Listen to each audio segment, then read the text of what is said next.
Hello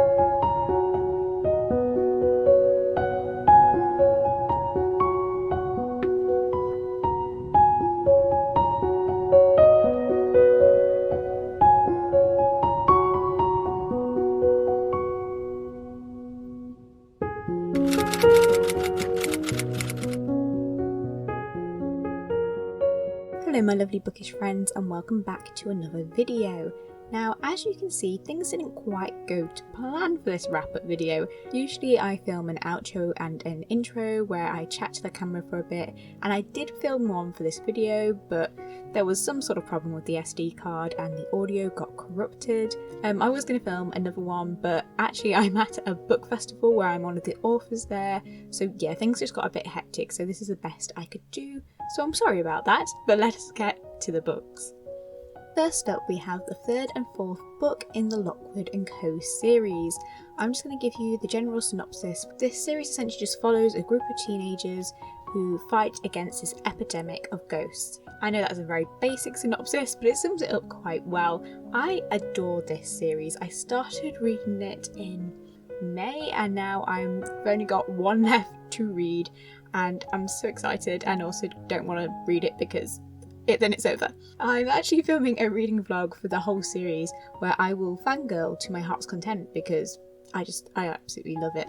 But I will just say that for book 4, man, the plot twist at the end, oh my gosh, it was insane. Just insane. Next up is one of my favourite books of all time, Pride and Prejudice by Jane Austen. When two young men of large fortune move to town, Mrs. Bennet is determined to have one of her daughters married off to them. However, love, as Jane and Elizabeth soon learn, is rarely simple and can be found in the most unexpected places. Their worlds are quickly turned upside down, and Elizabeth discovers that first impressions can often be misleading, particularly where Mr. Darcy is concerned. I have read this book many times, but this was the first time that I annotated it, and I thoroughly enjoyed it. I've never annotated a book before, and I was only willing to do so because this is a second-hand copy. However, I really loved it, and I will definitely be re-annotating some more of Miss Austen's work in the near future. Now, I don't know about you, but in summer I always want to read classic murder mysteries. And I have read a lot of Agatha Christie's work, so this year I thought I'd give Dorothy L Say a go. My older sibling loves these books, and they follow this amateur detective, Lord Peter Wimsey, who solves whodunit type crimes. This book, Whose Body, is the first one in the series, and it follows Wimsey as he tries to solve the case of this random dead body that turns up in some guy's bathtub. Yeah, I really enjoyed this book. It's not an easy one to work out who did it. I really liked Wimsey's character. I thought that the aspect of his PTSD from fighting in World War I was really interesting, and I'm intrigued to see if more of that plays out later on in the series. And yeah, I just want to read more of them. It's definitely a series that I see myself picking up more of this summer. Continuing with murder mysteries, we have the queen of them herself, Agatha Christie. Now, I have not finished this book yet, as it is a collection of Agatha Christie's short stories that all have a connection to summer, hence the title, Midsummer Mysteries. The short stories cover all of Christie's beloved detectives and also just some random short stories, and I've only read the first 2 at the moment as I'm planning to take it slow and read this book throughout the summer. Next is an audiobook that I haven't yet finished, so I'll only mention briefly, and that is Flower Heart. This is about a girl who has unstable magic, and it has a very cottagecore-like feel to it. Like I said, I haven't finished it yet, so I'll save my final thoughts for when I've completed it, but I am liking it so far. Next up is a nice proper Regency romance, Georgianas Secret.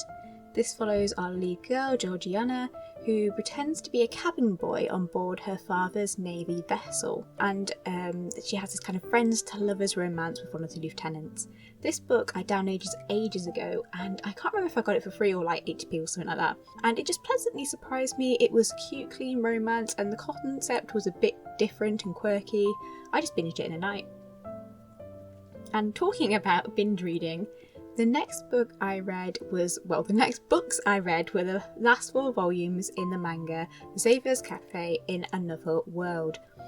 In this story, the lead girl gets swept up into another world where she is supposed to be the saviour, the chosen one who will save the day. However, she's just not interested in any of that, so she sets up a book cafe instead, and the story just goes on from there. Guys, I just adore this manga. It is so wholesome, and I just want a magical book cafe, and if it comes with our leading man as well, I wouldn't complain. It's just such a sweet story. I really enjoyed it from start to finish, so go check this one out if you're looking for some wholesome, low stakes manga cuteness. Finally, we have a book that thoroughly surprised me in the best way. The work of art by Mimi Matthews. This is another clean Regency romance, and it follows this fake marriage. Our main girl Philly has eyes that are different colours, and because of this her uncle tries to marry her off to this douche guy who's known for collecting rare items.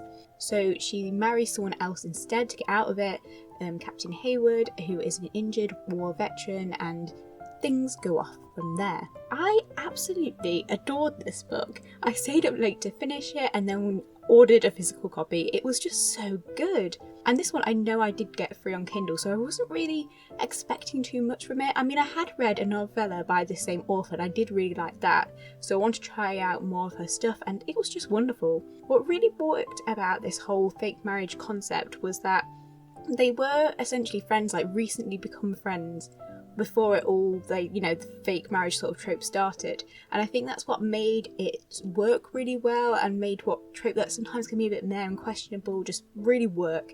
And also our leading man is disabled, and as a disabled woman myself, seeing that just makes me very happy. Yeah, so I just highly recommend this one if you want an easy, proper romance with also a very interesting mystery at the heart of it. So that is it for this video. I am sorry again for the intro and outro, but we made it work. So what were your favourite books that you read in June? Was there a particular favourite that you really liked? Comment it down below. I love seeing what you guys are reading. So until next time, my lovely bookish friends.